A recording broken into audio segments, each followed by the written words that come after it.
All right. Hello and greetings, ladies, gentlemen, and everybody on the outside and in between. I am Vanessa, DJ Audioprism, and I am here today with another edition of Cut and Mix, a show where we have timeless conversations with passionate professionals. Today, I am joined by NFL Hall of Famer Wes Chandler. So for anybody that's maybe not as familiar with football, Wes Chandler was a player that played through the 70s and the 80s.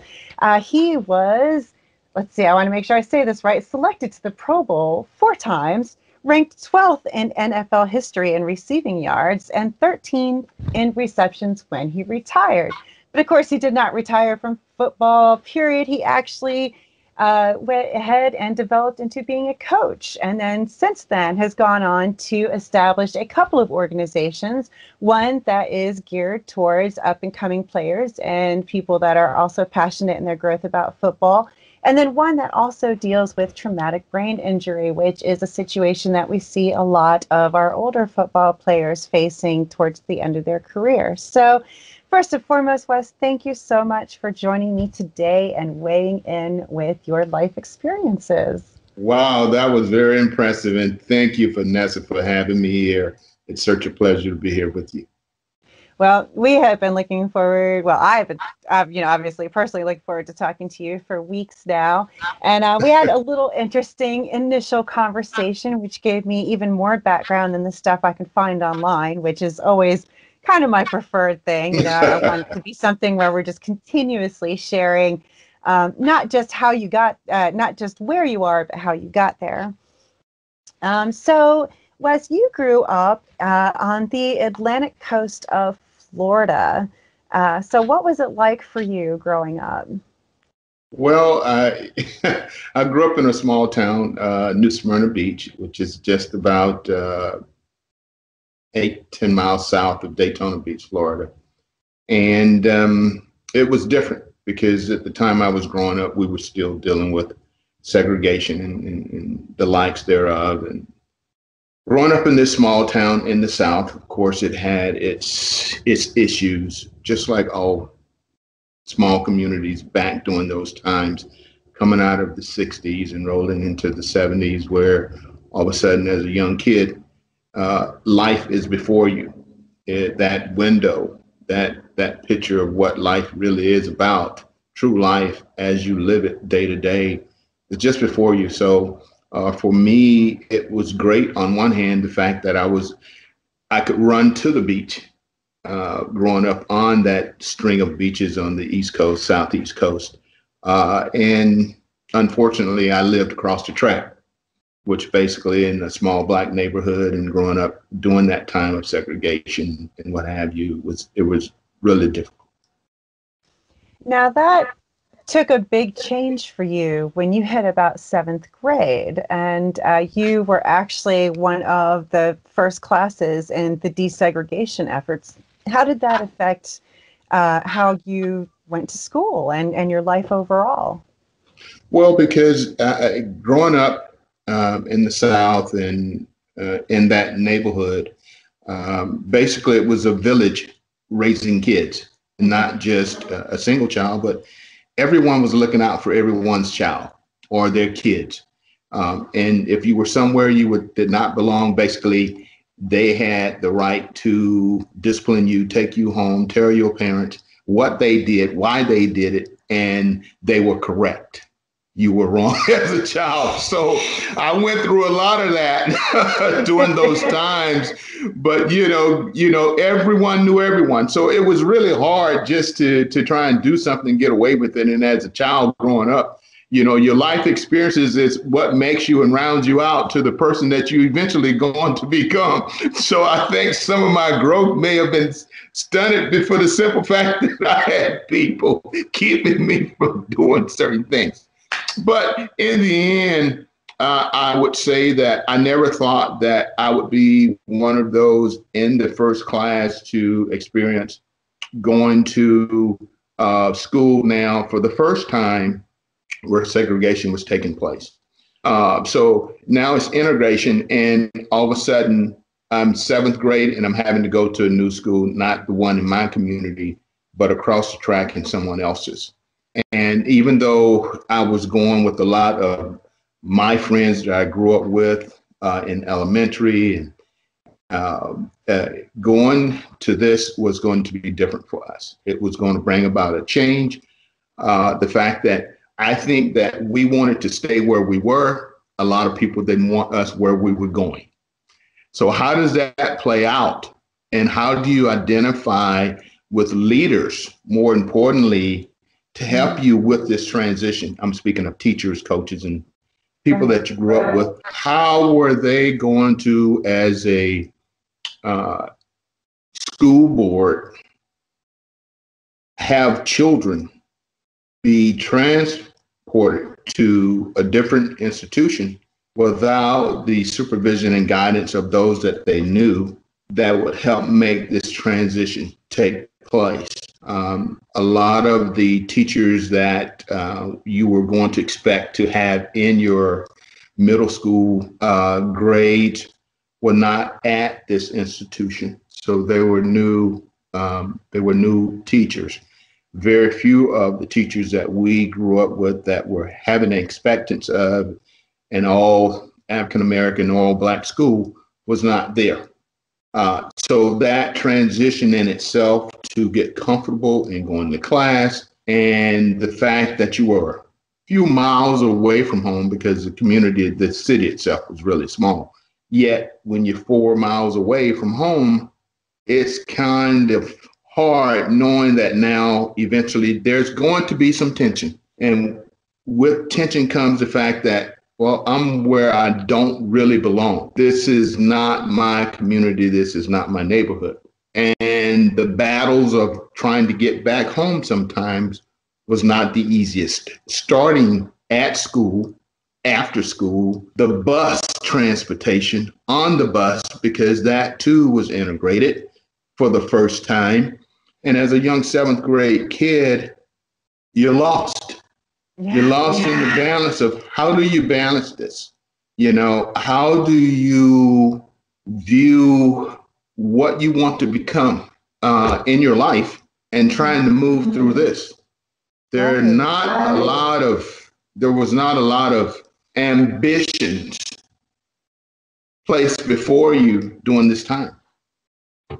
You definitely found your ambition, though, and used it to your advantage to kind of help move up. And how did you feel that you interacted with a lot of the classmates as you made that transition? Did you feel like you were kind of half welcomed and half not? Or because we've seen some videos where it was very adamant that they didn't want integration to happen. So the movie, Remember the Titans? Yeah, it was in Alabama.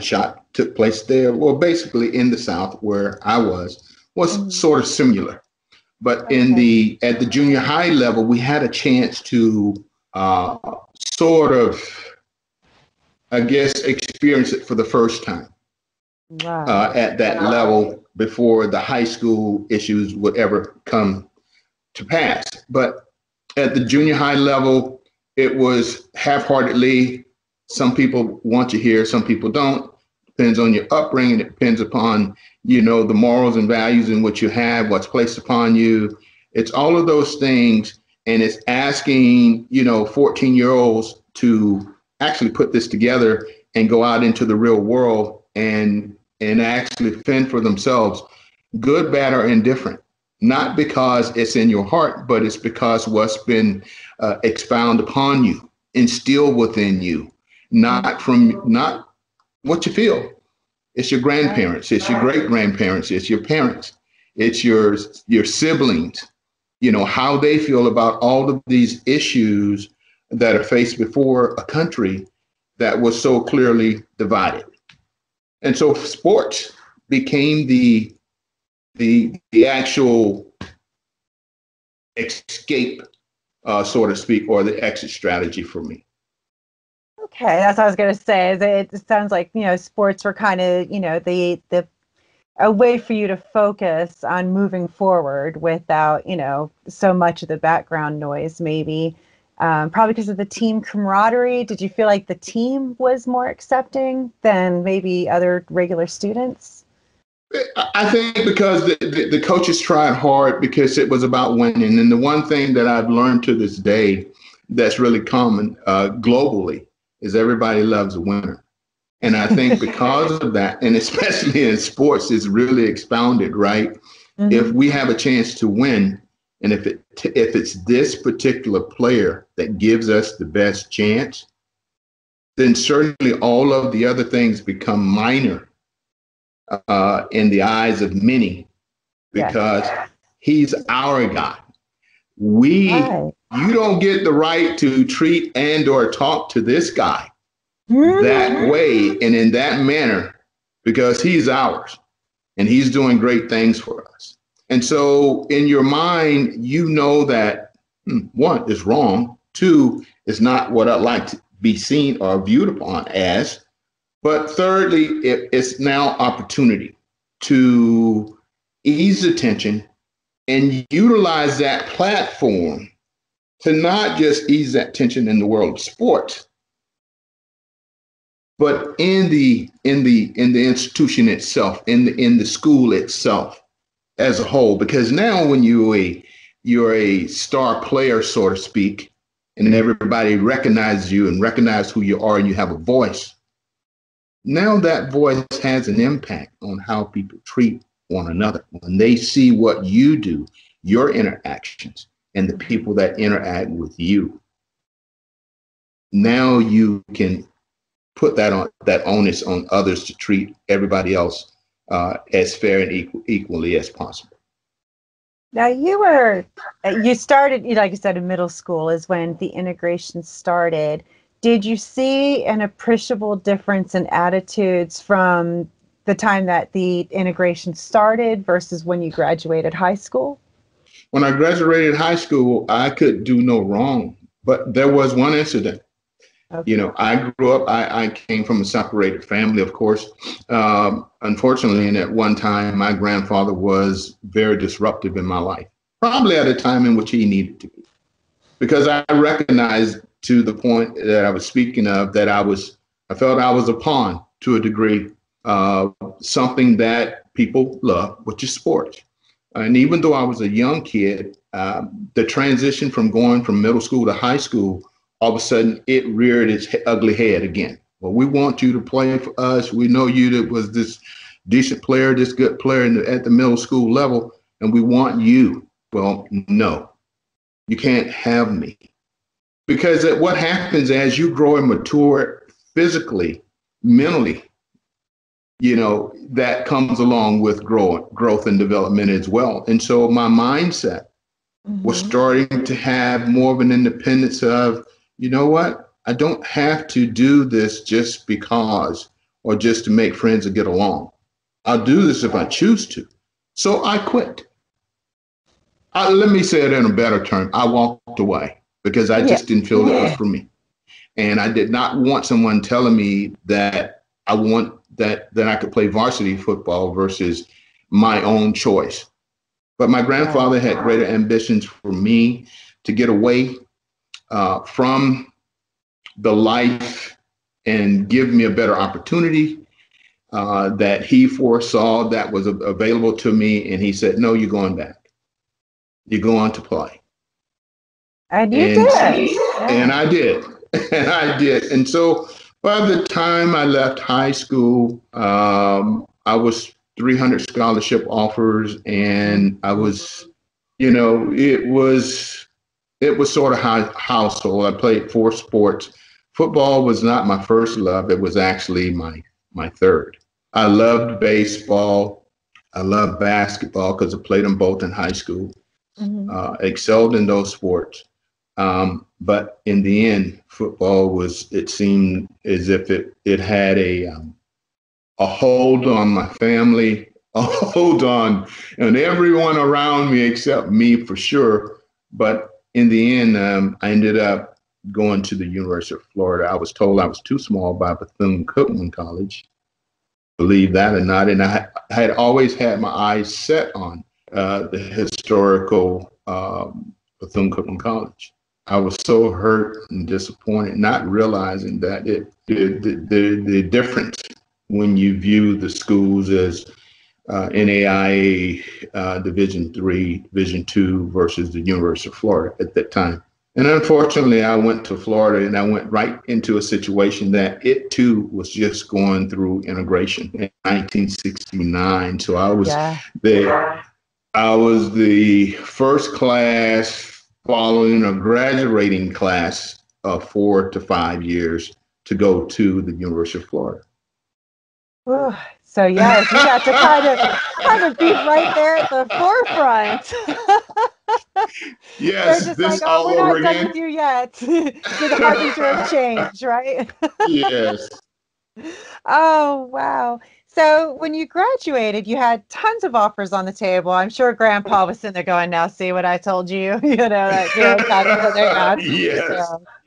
yeah. So you started in 1974 at USF, home of the Gators, chomp chomp, and then you left USF to go to the NFL. But I know that you initially mentioned that you had not really considered the NFL as far as like branching out and going out and actually joining the NFL until a very pivotal coach started talking to you about the opportunities that you had possibly awaiting for you in the NFL. How did that coach really help to inspire you to keep going to that next level after college? I think the receivers coach was Don Bro, and for the first time in my small community, we had a huge figure enter into the small community to come as an official recruiting day. The individual that recruited me was Don Bro. Coach Bro went on to the Redskins my second year at Florida. But when Doug Dickey, who was the head coach of the University of Florida, drove into New Smyrna Beach to my house, which, in the projects, it was a big deal on that street. It was a big deal in that community, period. You could see people everywhere. Just wondering he was 6'6", and we called him Tall Man when I got comfortable enough to call him that, as a coach instead of Coach Dickey. 6'6" white man walking down into the projects, into a home, of a young kid that's saying, I want this kid to come to University of Florida and play. And so, I think for even to this day, there's still people who talk about, the first time they saw someone of this magnitude come into a black community. But for me, just having that conversation, because I thought that going to the University of Florida gave a couple things. My family, my mom, an opportunity to see me play if I was going to play. Secondly, it was God's will for me to go and get an education. And so the primary purpose for me was to obtain as much of the educational process as possible, because once you obtain that, no one can ever take that away from you. And because we were coming through the times of integration and educational opportunities, that was probably my biggest focus, was to obtain something so that eventually one day I could go back home when my collegiate days were over and share that with people in my community. So it wasn't about the National Football League.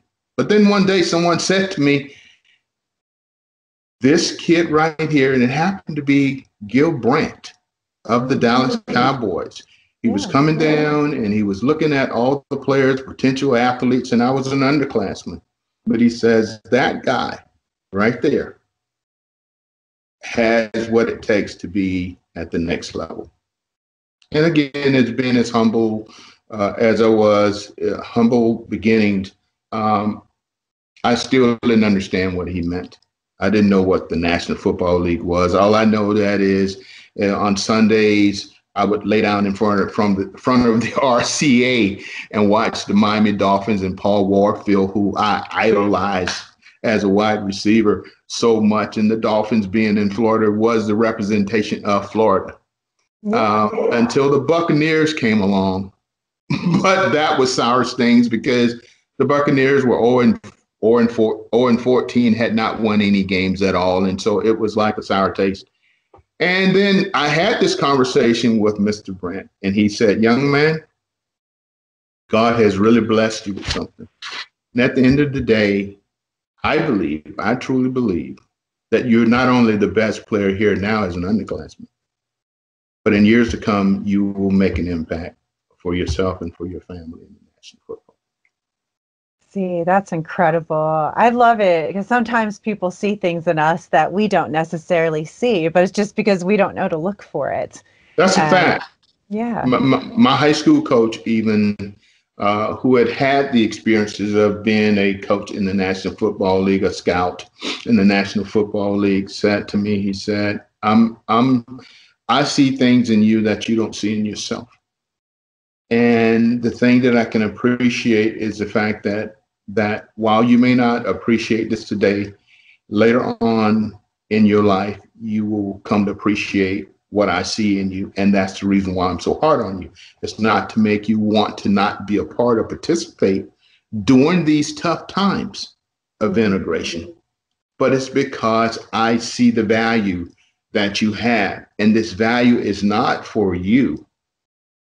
It's for what you have that you can share with family and community alike. How did the college campus experience with integration compare to your earlier experience with integration as far as like the classmates and your peers? I think what it created was still in the South in Gainesville, Florida. Mm-hmm. You had cliques, yes. A school of kids here, a school of kids there. And even though they may have been African-American, you didn't know them because I grew up in New Smyrna Beach and very few were from Volusia County that I knew. And so they were either from Miami or from Jacksonville, Florida, or Orlando, Florida, or places where you really didn't know. Some were from out of state because of Upward Bound during that time, and student exchange student programs, things of that nature. So there were students from Jamaica, from the islands, the nearby islands. Yeah. And so for me, it was getting used to the fact that I was on a campus that had about 30,000 students. First of all, bigger than the city I'm from, right? So it was hard and tough, but I think because now I was with a family of players who were there for a common cause. And this common cause of winning and coming together and forming a bond, a brotherhood, was not new. It had already been established. And all of a sudden now you're trying to expound on this. So you had the seniors that you could rely on as a young freshman to sort of guide you and help you find your way. First of all, the educational process is step one. And then secondly, social, because it's a major part of your growing and the transition from high school to college. Right. Now, football is, of course, a big focus for you in college, but what did you study? What was your course of study? My course of study was speech pathology and communications. Ah, see, now that's interesting. I was going to say, so speech pathology, explain that a little bit. I was this shy kid that I would talk to you, but it had to be in certain settings where I felt comfortable. Yeah. And so being able to express yourself and bring that out is something I felt I needed to eventually do. The things that I was learning about who I was and who I was going to become, that ing aspect, developing, changing, becoming in my life, God was really pushing.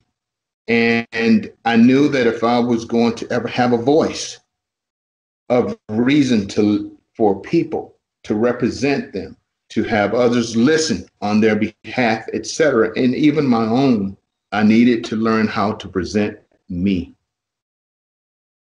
And you have done it very well. Listening to you present yourself well. So let's look at, so you got, as you were getting close to graduating college, you obviously had to start looking at your next step. And then, of course, you were sort of guided towards the NFL. So what was your experience like as you made the transition from graduating college into going pro? Well, it's another process again. It's like, that freshman year all over again. You're going to go, here's an opportunity they said was destined for you. But for me, it was always God's gift to work hard, show your appreciation for what he had blessed me with. Nothing more, nothing less, but to understand that at any point in time, he could take that away from me. Not to abuse it, not misuse it, but to appreciate that opportunity, that the doors that he would continue to open for me moving forward as a professional athlete was going to have an effect now on my community, more importantly, on my family, to be able to do and give back to them and provide opportunities that they never had.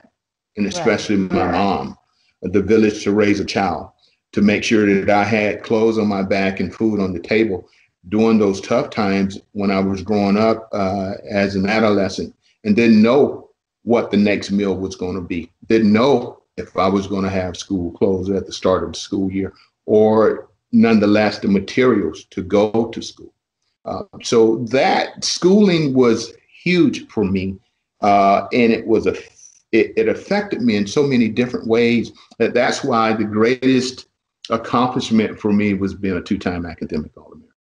See, yes, exactly right. Just yes, a two-time academic All-American.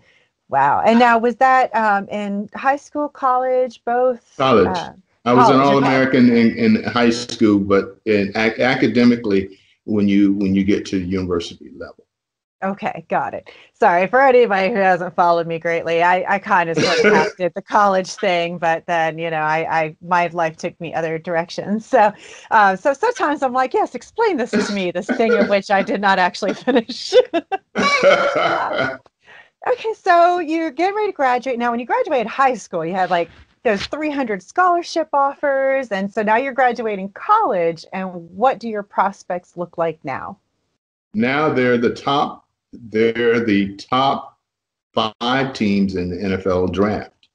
And because I'm in Gainesville and I'm right down 75, just a couple hours away from Tampa, and the Buccaneers are now a team in Florida, they have the first overall pick in the 1978 draft.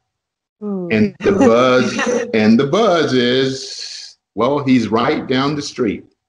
And most likely he has an impact on the Bucs and their first pick of the 78 NFL draft. And so certainly for me, these are the humble beginnings of I could probably be the number 1 pick overall and end up playing in the state of Florida, where Central Florida is my home.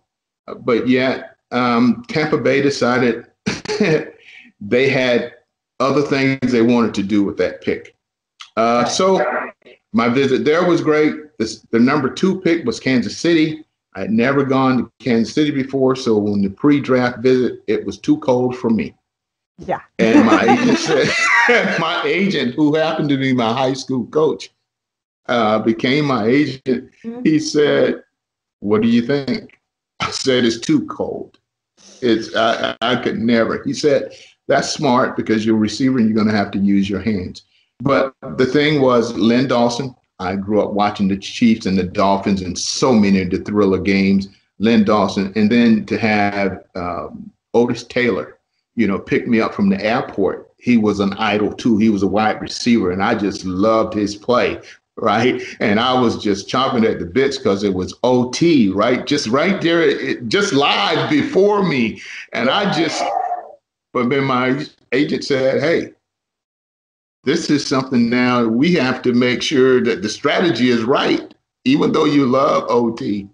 And so it was a half-heartedly, yeah, I'm interested in Kansas City. If you draft me, of course, I play here.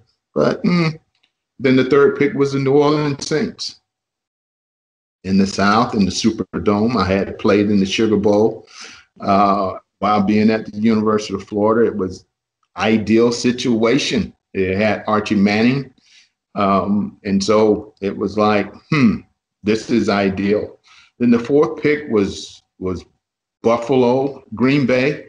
And I went, and this time of year, oh no, I don't think so. Yeah. Bart Starr was the head coach, and it was like, wow, there is no way. I think we were there about 10 minutes and we left. And then the fifth pick, we did not go. Buffalo had the fifth pick, and he said, go to Buffalo. We may as well go on to Canada. So we're not going to even show any interest in Buffalo. And so the draft started, and 1, 2, 3, Tampa traded their pick, and Houston got the first pick. They chose my good friend Earl Campbell. Kansas City, the second pick, they took my good friend Art Steele from Kentucky. And the third pick, they said, if you're there, we're going to take you. And so I sort of already knew where I was going. And unlike today's draft, I was sitting in my dorm room and just talking to the SID, Sports Information Director, who was great. And he just said, hey, Wes, you know you're going to New Orleans, right? And I said, no. He said, well, yeah, because they're going to draft you, I guarantee you. And there it happened. I never thought about it. I never thought that a kid growing up from New Smyrna Beach at a time when segregation and integration was just there, would see the fact that all of a sudden, back then, you're talking about 1978, would put his name to $1 million contract, which is peanuts today, but back then, 1978, yeah. You go, wow, this is unbelievable. But I think God kept me in both spirit and mind, and so for me, it was a real blessing. Well, it definitely sounds like, with a little help from Grandpa, that you were yes. The man upstairs kept you moving forward. So you started with the New Orleans Saints, then you moved on to the San Diego Chargers, and I believe that was the longest that you were with the team, was with the Chargers, which was about 7 years, 8 years. Yes, 7 years in San Diego. My first 3 was New Orleans. And I loved it because Archie Manning, he had these 2 kids. And, Archie and I happened to be on the same page, quarterback, receiver. I loved him. And one year we were leading the league in connections. And all of a sudden he comes through the door one day and he said, he's got this toy box and it's Hot Wheels, right? Back then, the tracks. And so I said, yeah, I'll play with your kids. And so I put all around everybody's locker and I'm just rolling trucks and the Hot Wheels with the kids. But it's quiet. Right. I'm the only one in the locker room still with these 2 kids. I was about to say. And everyone else is outside getting ready for practice. And I'm like, oh, I'm late. This is going to be my first major fine for being late for practice. Oh, yeah.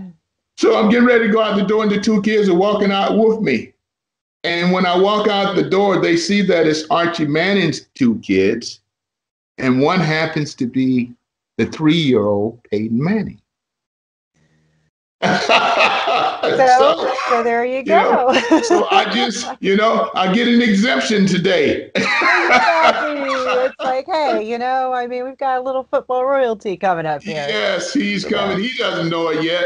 But these trucks have really been a blessing for me. And anytime he wants to play.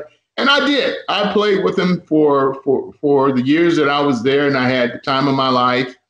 And certainly moving on to San Diego, it was Dan Fouts, who was a great quarterback in himself, a Hall of Famer. And then my final year in San Francisco for that brief stay was Joe Montana and Steve Young. So I like to think that I've had the pleasure of playing for 4 of the greatest quarterbacks to play in the National Football League. I was going to say that. I mean, those are all highly recognizable names, even to Yes. the less sports oriented of us. So Yes. you really did, you made a great impact. Like I said, if you look at the Wikipedia page, and I'm going to cheat and do that because I do actually have that open here. That let's see, we're gonna career highlights and awards. I mean, you had first team All Pro in 1982, second team All Pro in 1979. You're an NFL receiving yards leader in 1982, receiving touchdowns leader in 1982. You're in the San Diego Chargers Hall of Fame, and then there's so many more that go after that. So again, guys, you can find Wes Chandler on Wikipedia if you want to go through all the numbers and statsy stuff. Um, Now, you left a huge impact as a player, but eventually, your motivation changed, and Life goes on. huh? Life goes on. Yes, life goes on. Exactly. So you had this wonderfully storied career with the Saints and the Chargers and the 49ers. And then that last year with the 49ers, you're kind of like, maybe not so much passion anymore. And so, you made a change. And so let's talk about leading up to making that change and moving from being a player into a coach. Was that something you'd always seen yourself doing, was moving into coaching? Or was that something that kind of, like football, you just sort of moved into? Yeah, I think for me, I wanted to be better. Uh, God's gift to me was really good, Yes. damn good, and I utilized that gift as much as I could in New Orleans Hmm. with the Saints, and I cherished my days there. But when I got to San Diego, I remember the coordinator saying, "When you walk into the room, there'll be a guy sitting at the door with a hat on, sit next to him, and he'll help you." So it's the middle of the week. I'm traded. Didn't want to. I had a no cut, no trade back there during that time. But I go anyway, because from a career perspective, that's what it was about for my attorney. And so I allowed him to make that decision, and I took it. So I sit down next to the guy. "Excuse me, sir, is the seat taken?" He says, "No, please sit there." So I'm watching the film of their practice, and he's telling me about what's going on, the whole 9 yards. I'm like, wow, this guy's very informative. And he said, "I want to welcome to the team, man, and it'll be good to have you here, and I think you do some wonderful things." Well, you got to understand, I was 25 years old, Yeah. and I'm like, in my mind, I still have years left. Well, he said, "What we do here is we play catch." Well, in New Orleans, we had Chuck Muncie and Tony Gabbert. We had backs, big backs, and we ran the football a lot. Even though we threw it, we ran it a lot. Yeah. And so he said, "We throw it. We just, we're called El Coryell." I'm like, "What the hell is El Coryell?" He said, "We put the ball in the air. Don Coryell is our head coach, and we go El Coryell. We air it out." Gotcha. Yeah. And I'm like, "Oh my God, I'm 215 pounds, coming into New Orleans, and I don't know if I'll be able to do this." So the guy turned out to be the Hall of Famer Charlie Joiner that I was sitting next to. And he said to me one day, he said, "Wes," he said, "it was a pleasure meeting you, and I see how humble you were when we were watching film." He said, "There's art, there's a way, not an art, there's a way to study Hmm. your opponents and study what you do, and you should study how they're viewing you. But you should also understand the mechanics of each and every play, the responsibilities of everyone. That helps you best have a performance." And so when you have this knowledge, you can utilize that knowledge so that as you grow older, and keep in mind, I was 12 years old when Charlie Joiner started playing football professionally. I played with him for 7 years. Wow. Hard to say. Yeah, he was definitely very experienced by the time you got it there. But yeah, Yes. so Yes, it was amazing, because the fact that Charlie Joiner he played 18 years in the National Football League, right? But the thing about it is that he was a student of the game. right. And so that's what I became. I wasn't utilizing God's gift on its own anymore. The performance was becoming much, much easier to me because I was also becoming a student of the game. I understood the route. I understood the defense that they were playing. And so the adjustments that I needed to make, all of a sudden, these things were having a major impact on my performance. And so you obviously were taking the guidance, not just from the coaches, but from your fellow players too, as well. That a lot of times I have found over time that sometimes it's just the smallest little comments or advice that somebody gives you where you're just like, ding, epiphany, like, oh my God, I never thought about it that way before. And when you're going from a student to a teacher perspective, it allows you to look back sometimes on your student activities going, I can very much see how I could have done that differently. I could have done it better. Maybe this is something that I'm going to pass on to other younger players, so they don't make the same mistakes. And that's how I ended up, because I retired in the middle of the 88 season. Mm-hmm. My attorney had gone back to, my high school coach had gone back to his original high school and asked me to come and be his coordinator.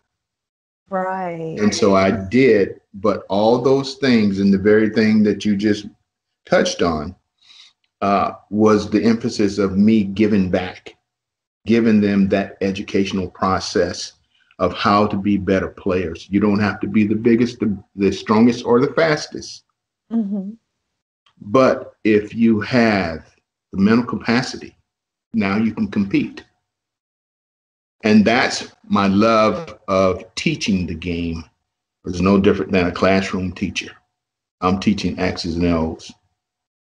How long did you stay in the classroom setting when you first went back? The classroom settings for me were mandatory because he retired. I became the head football coach and the athletic director.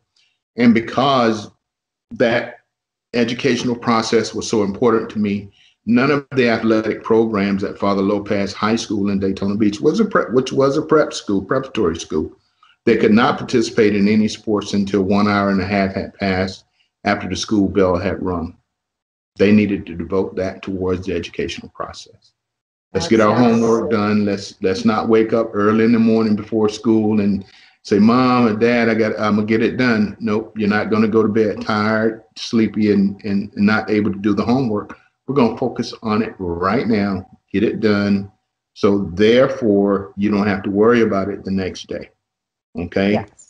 So for me, it was implementing that after school program, books and balls. We're gonna hit the books first before we touch any balls. See, it's an excellent way to help, prioritize things, because not everybody knows how to. And as much as we love to think that, you can get into football and just play it forever, we know that is a huge amount of wear and tear on the body. And eventually you are going to have to find something else to. Well, what you learn is that, unfortunately, all good things do come to an end, even in the world of sports. And the tools that you've been given are the tools that you take advantage of during those times, especially when you're in an institution, be it a high school, be it a college institution, are the very tools that are going to help you become productive citizens in society. And so for me, being a high school coach, athletic director, I wanted these kids, not those who were going to go off to college, even those that may have a pro career. Eventually, you all are going to have to be productive. And I want you to make sure that we give you the best opportunity to maximize these tools so that you can go out and be productive in society when that time comes. Now, it's been about, let's say, 15-ish years, I guess, since the original integration when you were in 7th grade. And then, you had the following integration. When you went back to the school, your high school, what did you see much of a difference in how the student body was getting along versus, say, like when you were actually... It was totally different. I saw interracial dating. I saw, I saw best friends, riding together, driving together, walking together. I saw all of these things, despite still some of the unrest going on. Change had come and it was moving forward. But for me, my life had taken me into areas and countries and cities that were different, that were non-Southern cities. For an example, California, which was, they did not have these they had some issues, but they were smaller racial issues or equality issues than in the South. And so it was a little bit different. And so my eyes were opening much wider going back home where I first started and had to deal with what I dealt with, just to see the change. And I was happy to know that a kid from the track could just literally go across the track, go to the store and pay for something in honest and not be accused and or not be threatened, but could comfortably go across, didn't have to sneak as if he was going somewhere he didn't belong or she didn't belong, but it was just a natural part of expanding the horizons of the community. Now, how did that high school coaching experience eventually evolve into your time with NFL Europe? Well, because I was back at Father Lopez High School, and the guy that became the head coach at the University of Florida, Galen Hall, was a good friend of mine. And Galen said to me, he had some of the best teams at the University of Florida, and he was about to become the head coach for a developmental league called the WLAF, the World League of American Football. And the team was going to be the Orlando Thunder. And he needed a receivers coach. And so Gator to Gator, he said, there is no better person that I know that is heartfelt on teaching aspects of the game. And I know you will teach the basic fundamentals of the game for these kids to reach their maximum potential. And I would like to offer you this. Now that opportunity, I know you started with the Orlando Thunder, but it actually took you around the world. And then it became the Orlando Thunder was part of the LAF. The LAF had 18 teams, including 3 from Europe. And so the NFL took a 2-year sabbatical and brought it back. And it came back into the form of NFL Europe. Okay. With 6 teams. And so I went to Dusseldorf, Germany with Galen Hall as he became the head coach for the Rhine Fire. So I was there with him for 5 years. Then I went with Dick Curl to Frankfurt, the Galaxy, to be his offensive coordinator, where we had Jake Delhomme as their quarterback. And of course, Adam Vinatieri was in Amsterdam kicking there. And of course, Kurt Warner was the quarterback there. So after 1 year there, I became the head coach of the Berlin Thunder of NFL Europe, which is where I met Troy Aikman doing his internship for Fox. And who knew what Fox was back in 1998, right? Right, exactly. And he said, you remind me of Norv Turner. And, the consultant for us, for our offense is a guy by the name of Ernie Zampese. And I'm like, he said, I know you know Zamp. Ernie Zampese was the offensive coordinator for the San Diego Chargers. Okay. For Don Coryell, the mastermind behind our offense. And the Cowboys were running the San Diego offense, the number system, they call it. So he said, I'm going to talk to Jerry about you. We need a receivers coach. And sure enough, I left Berlin, Germany for Dallas, Texas. And that's how you ended up back in the U.S. Yes. But with I'm just curious, okay, because obviously we know that, in Europe, football actually tends to actually mean soccer. So when you guys brought NFL Europe to Europe, how did you find the reception for American football in the European countries? It was really different in the simple fact that I think that because soccer was number one, football, they call it American football, or gridiron, but there were a lot of federation clubs that play American football. Okay, so it wasn't completely newish, yeah, I guess. No, it wasn't completely new, but it was in mainly countries where English was the second language. The National Football League was doing these American Bowls to get a worldwide viewing audience for the Super Bowl. That was the primary goal. I know I played in the first one I played in, and then I played in 1988 when I was in San Francisco with the 49ers. I played in one. And that was against the Dolphins in London. But it was for a worldwide viewing audience and apparel. Today they make about $9 billion, $10 billion in apparel globally. And of course, the Super Bowl is the single most largest event in the world in terms of fan viewership every year. So they got what they wanted. So the league itself was to take the practice squad kids over to Europe and give the fans a better understanding of the game. So kind of a half educational, half entertainment. Half educational, purpose. Yes, that's what it was.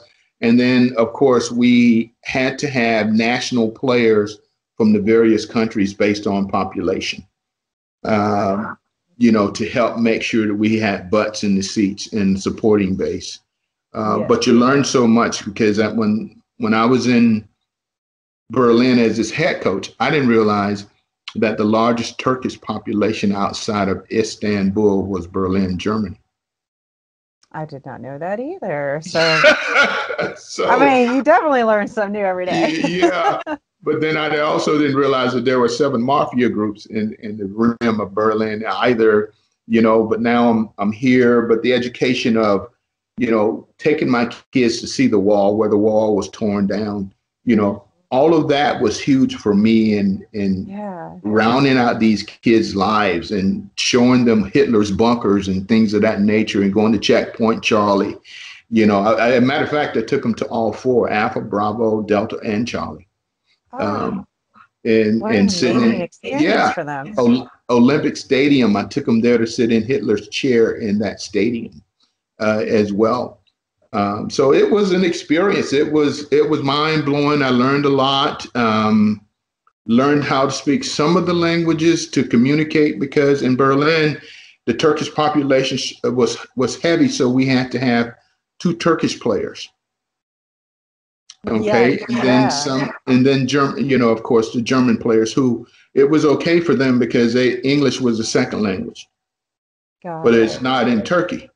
So you had to have translator. I was going to ask how you had to handle that when you were on the field and stuff. I mean, how challenging was that to communicate on the field with people that you had to like tell the interpreter and then the interpreter shouts the instructions, or like you try and get it done through practice and you put them in the most simple positions that you possibly can when it's their turn. But for a lot of these kids, they didn't realize how big the game was. And how physical it was. And so sometimes when it was mandatory, a couple years where the NFL said these kids had to play a minimum of 10 plays. Okay, some of those players did not want those 10 plays. They're like, people hit each other in this? Oh my goodness. They hit that hard, right? But it was an experience, I think, for the culture of the players and giving them the time off to get on the Euro, get on the train, and go to Paris in 4 hours, when you're in Germany, and you could just walk across. I remember when I was in Berlin and we were just right across the river from Poland, and so you could just walk right across, the borders because in Europe, the countries are so compiled together that you can be in one country in 2 minutes from one to the next. It's just so different. Just walk across the border. And I think just allowing them to grow as people and expose them to things in life, help them grow and appreciate the fact that, why we take it for granted being here in America. Yeah. And it's culture, and we're so comfortable in just being able to experience the different cultures. I love the foods, globally, and, things that I never had before that, you come to appreciate. Exactly. So you ended up back in Dallas, and there you were coaching again, you said, when you were still coaching when you hit Dallas, right? Yeah, I became the receivers coach for the Dallas Cowboys for several years. And then I ended up going to the Minnesota Vikings there. And I left Minnesota for Cleveland, the Cleveland Browns. And when I left Cleveland, that was the end of my professional coaching. And then I went back into the developmental leagues, the UFL, United Football League. And then I was going to, I was sitting home and I said, I'm going to retire. No more for me. I've had enough football, right? 37 years of football, my life, that's it. And I had a friend call and said, hey, I want you to talk to our head coach. We lost a receivers coach. I said, no. He said, well, let's talk about football. I said, well, sure. I'll be happy to talk about football. Yeah. And the coach said, well, can you come out to talk some football? I'm like, I'm in Cleveland, Ohio. You want me to fly all the way to San Francisco, California to talk some football? And so I took the trip anyway. He said, we're paying for it, sure. So I flew out to Berkeley, California, University of California, Berkeley, and we started talking football. And he said, I'm not going to let you leave without making you an offer to be the receivers coach here for Cal Berkeley. And you said? Yeah, then I saw a kid that I had coached because I did Under Armour for a while and Football University, FBU, for a while. And they're designed to do these camps for kids and help them grow and develop into eventually great collegiate players. And I knew a kid from Charlotte, North Carolina, who was there. His name was Keenan Allen. And so I became the receivers coach, and I had Keenan, and he and I had a wonderful time. And, he eventually was drafted by the San Diego Chargers. How about that? I'm about to say, and it just keeps going around in a circle. Yeah. And so I think when I left, when Keenan left, a part of me really left football. I knew him when he was a sophomore in high school, and then to see him grow and develop into the player he is today on the National Football League level, nothing but admiration for his journey as well. I tried to share everything that I had within me to help him grow and develop into the person he is off the field, not just on the field, because it's just as important of developing players off the field as opposed to on the field. And that's the biggest issue that any league will ever face. It's the off the field character building that needs to be in place, regardless of how good they are on the field. You have to help them. Are still very involved with football from a different angle, from a couple different angles. You are part of Action Fun Extreme, and that is also known as AFX. So talk to us a little bit about Action Fun Extreme and what that program has to offer, because it's got some really neat little ways for people to actually talk directly to pro ballers and other esteemed people. Well, Action Fun Extreme, it's like a part of what my life experience has been. We talk about the youth camps where you have the developmental skill camps, but they also do curriculum.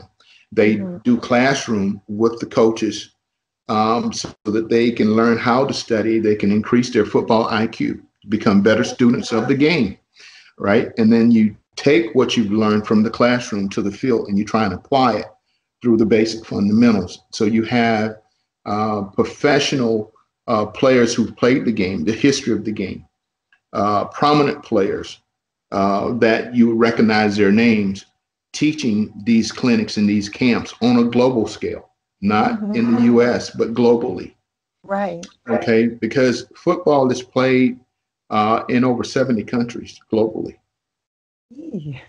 So and very few people know that, right? It's heavy in Mexico, it's heavy in Europe, it's heavy in Scandinavia, it's heavy in South America, it's heavy in China. Japan has 422 developmental teams, youth teams. Wow. 422 is heavy in Australia. It's now picked up and major in Africa. And when you think about it, you look at a lot of the names now in the National Football League and you see the name on the back of the jersey, and a lot of them are African names. And so now to start these grassroots programs and to have the game's very best teach these grassroots programs, that's the part of AFX. But the 18 and 19-year-olds will play in an all-star game on American soil. And they will be, well, for a reason, because the educational process of giving them a chance to display their talent before our collegiate institutions on American soil. Because, see, the National Football League has had in access of over 100, 200 now, non-born U.S. players. Got it. Non-natives. Yeah. Yes, non-natives. And so there's no reason now why that should stop. It's just that, and so the next level is to do those camps for those young men, the middle school and high schoolers, all right, and give that pipeline opportunity for college. And then we have the AFX has a pro league that it will launch in 2022, and that pro league will be played indoors, arena, with the same opportunity to develop these kids, to give them an opportunity to be seen by the National Football League as practice squad potential players. And these will not like NFL Europe, where we had primarily American players and 10 nationals. This will be primarily all national players so that they have something to shoot for. And see, globally, there has been not one professional league anywhere. Now, basketball, they have it. You know, basketball, they have it. Hockey, they have it. Baseball, they have it. Professional leagues throughout the world. Football does not have that. Right. Okay, so we will be the first global football league, you know, to be recognized as a professional league where kids are being paid to play. How long is that? Oh, sorry, how long is a typical camp? Do kids go to a camp or a series of camps? Like, how do they generally tend to approach their journey with AFX? And their journey with AFX is we will start grassroots in most of these countries where it starts with 10 to 12-year-olds, and that will be flag. Now, the flag will feature girls and boys. Got it. So, yeah. Because, see, in some of these countries, there are 22-year-old girls and women that play amateur football, tackle football.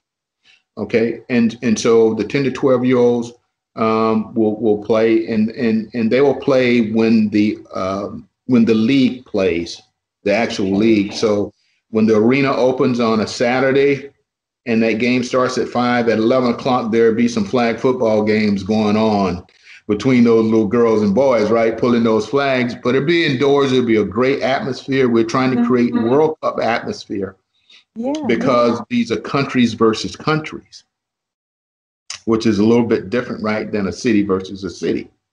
And then, you know, for the regular camps, the middle schoolers and the high schoolers, we try and keep them together, but they're all at one time, and the coaches do a great job of the separation.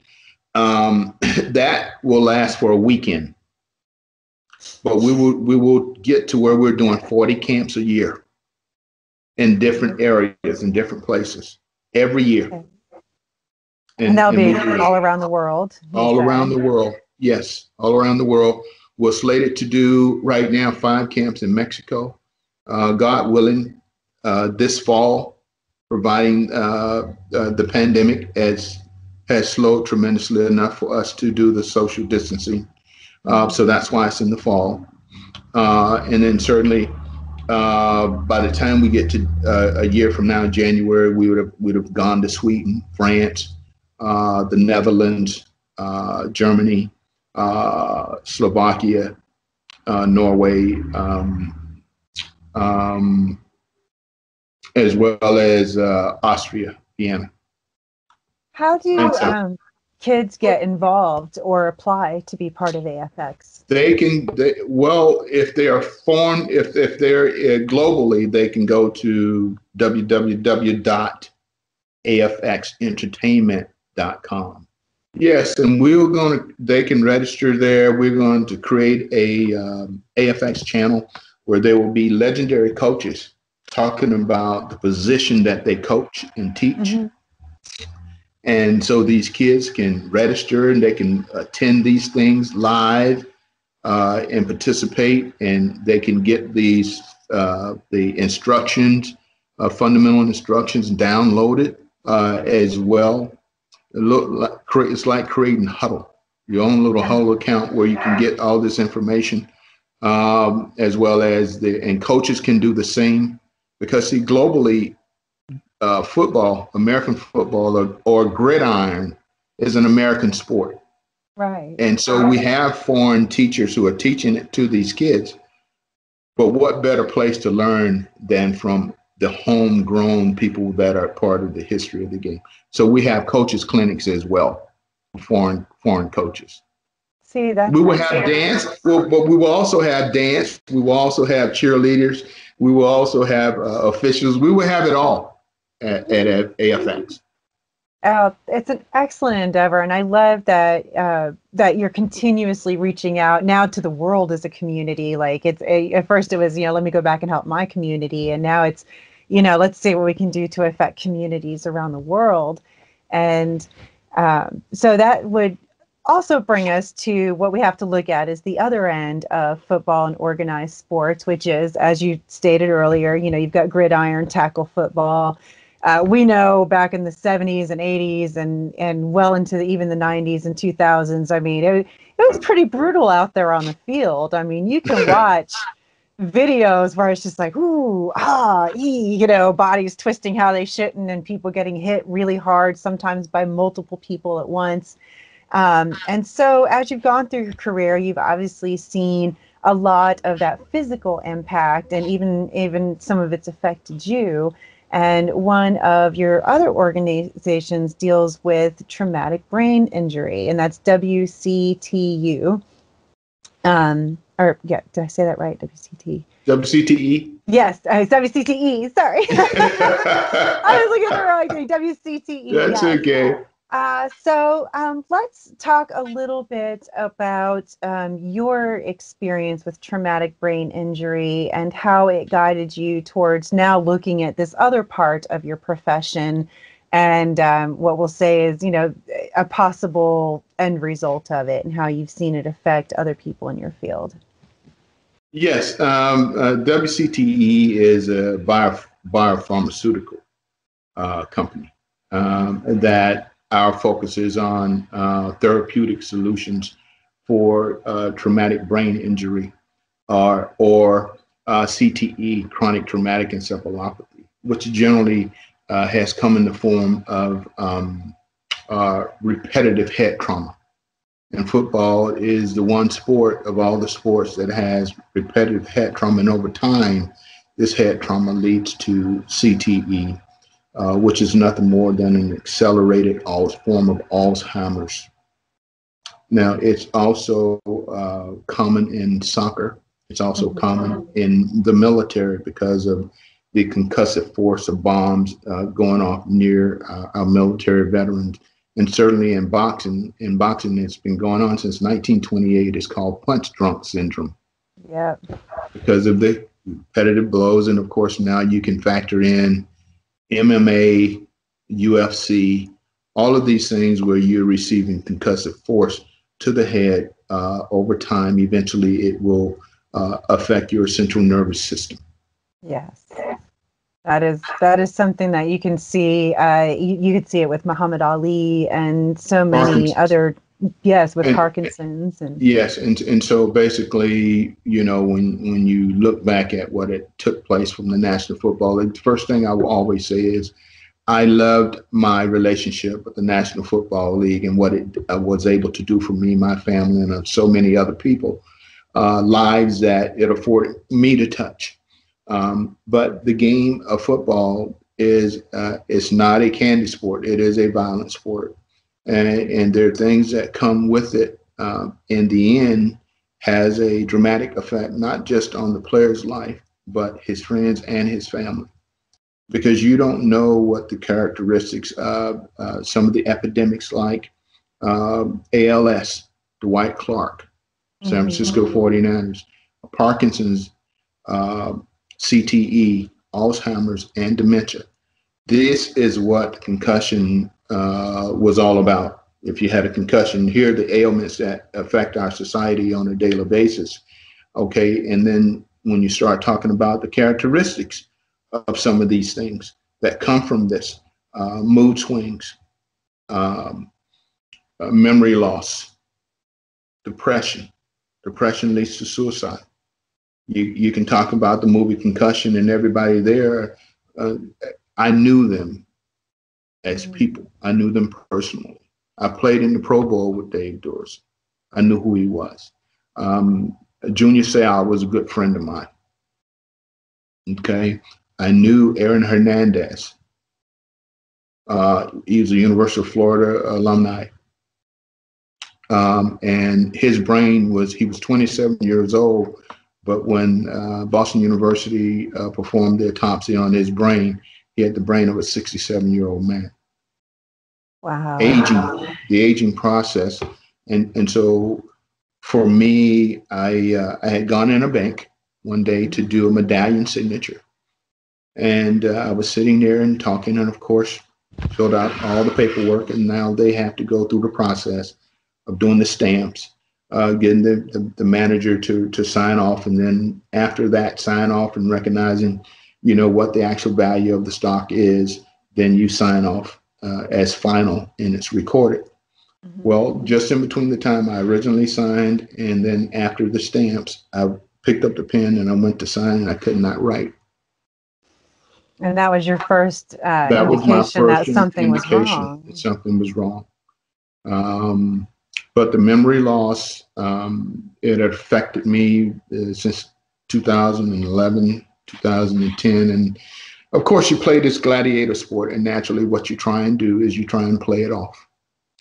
And because you're not built that way, and sometimes you may hear professional athletes, especially football, they have this macho thing about them because, hey, what can be so tough? If I have a finger dislocated, they ask them to just snap it back in place. We go through things that the average person don't do. You put your body through the mental and the physical grind of a year that the average person outside of, military, because that's what they do, right? Sustain the physical hits. Most of them are blindside hits that you don't see it coming. But the concussive force of that impact, could change your life forever. Because the body, yes. I was going to say, and it can be a gradual process too, where there's like a little injury and a little injury and a little over injury. time, because what you have is what's called deteriorating injuries. As you grow older, it becomes more effective to you. And there's no way to stop it. You can change the equipment. You can change the rules.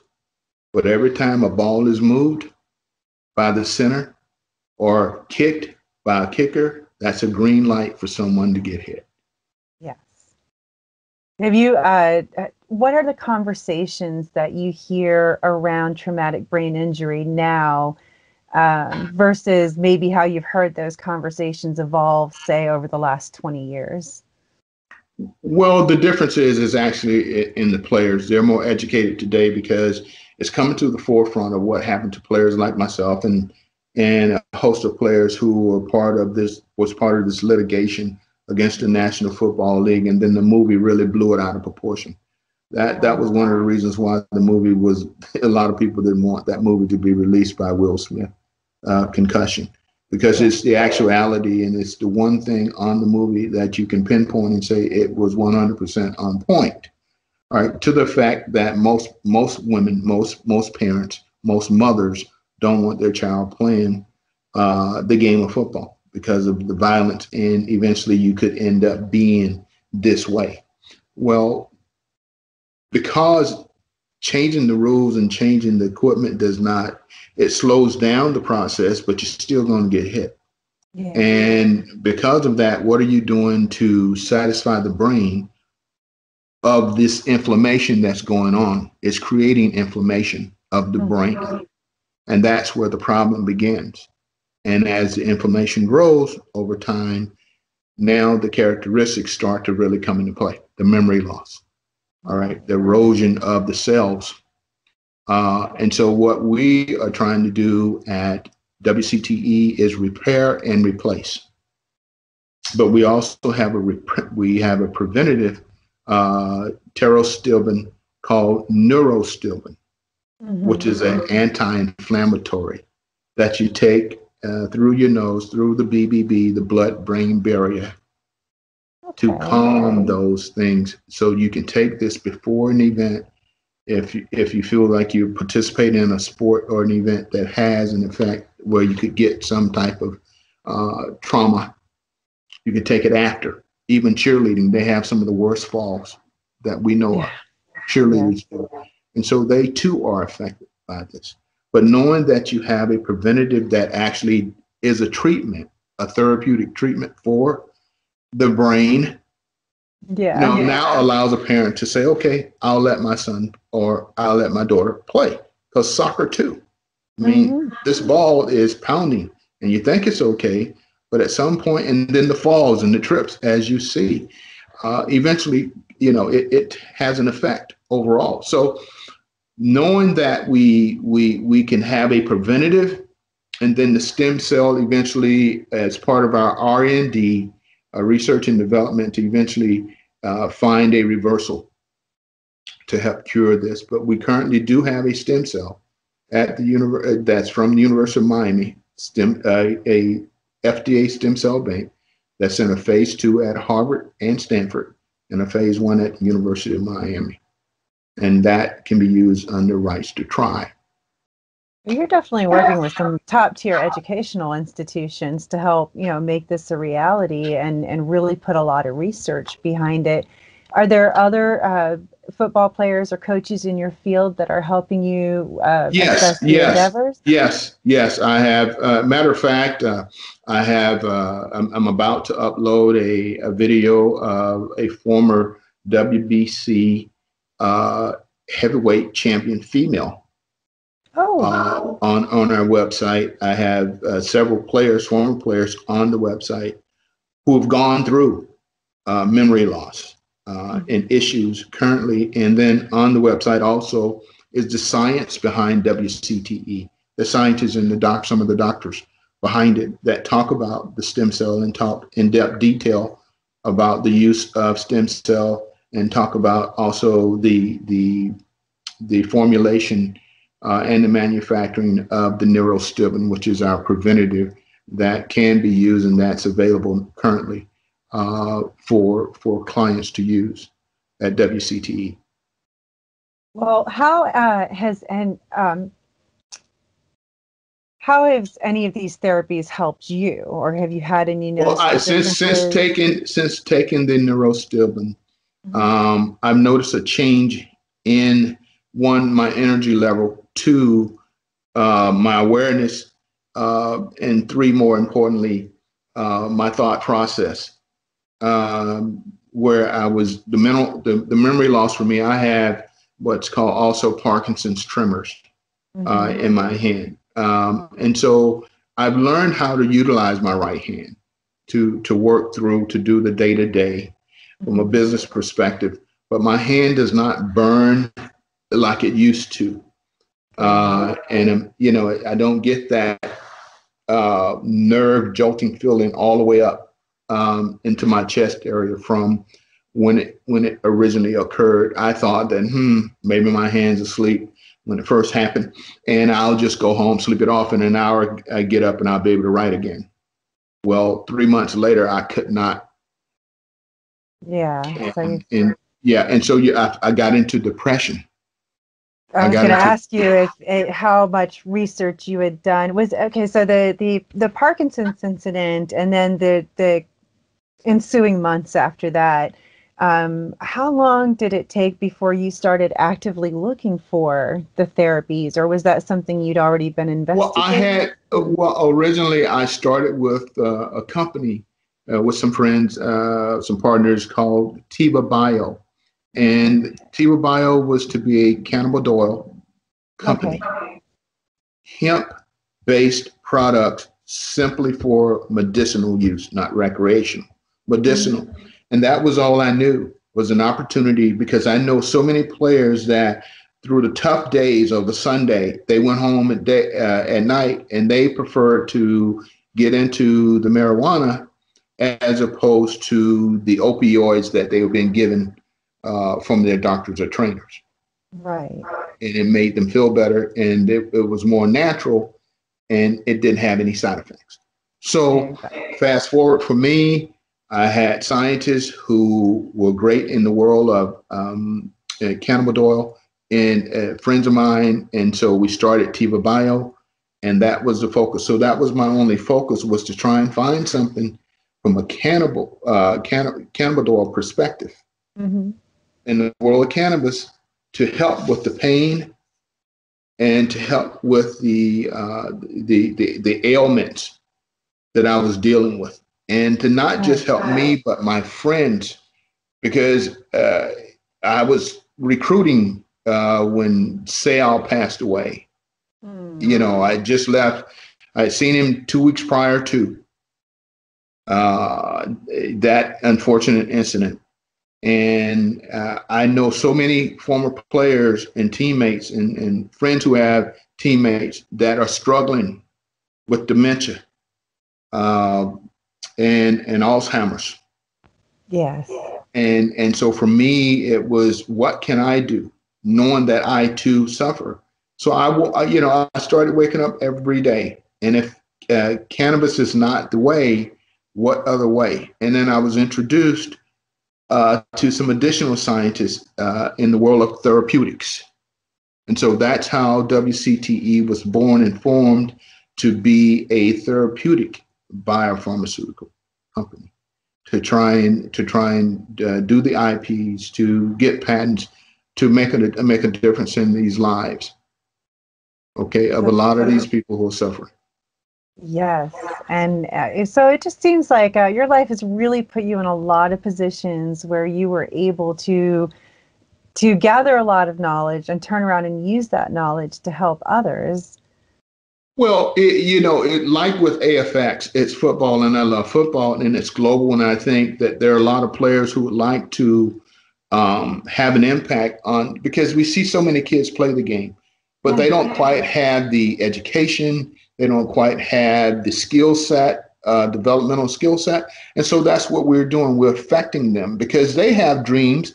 While they will watch the Super Bowl this come Sunday, so many of these kids have aspirations and dreams of one day becoming a collegiate player, and perhaps maybe, the next Morton Anderson or John Carney, right? Or Jan Stenerud or Garo Yepremian, guys who were non-U.S. born.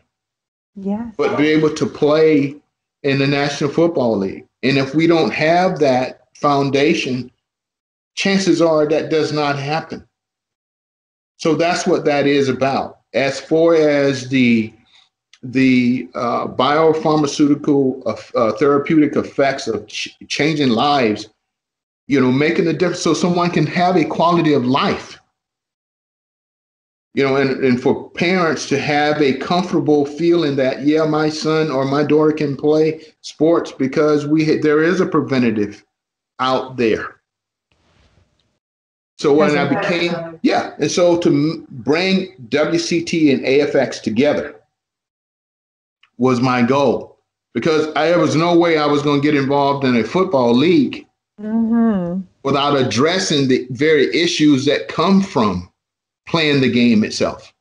So it's very handy. And yes, that's wonderful how you're able to turn around and take the science that, even though it might have initially started as a seek for a cure, to have it also morph into something that is a prevention as well. Yes. So I Yes. just, you never know where your path is going to take you. Well, Wes, I want to thank you so much for joining us today. I want you to tell everybody how they should find you if they want more information on either AFX Entertainment or WCTE, or if they are just huge fans and they want to reach out to you directly. What are your favorite communication portals?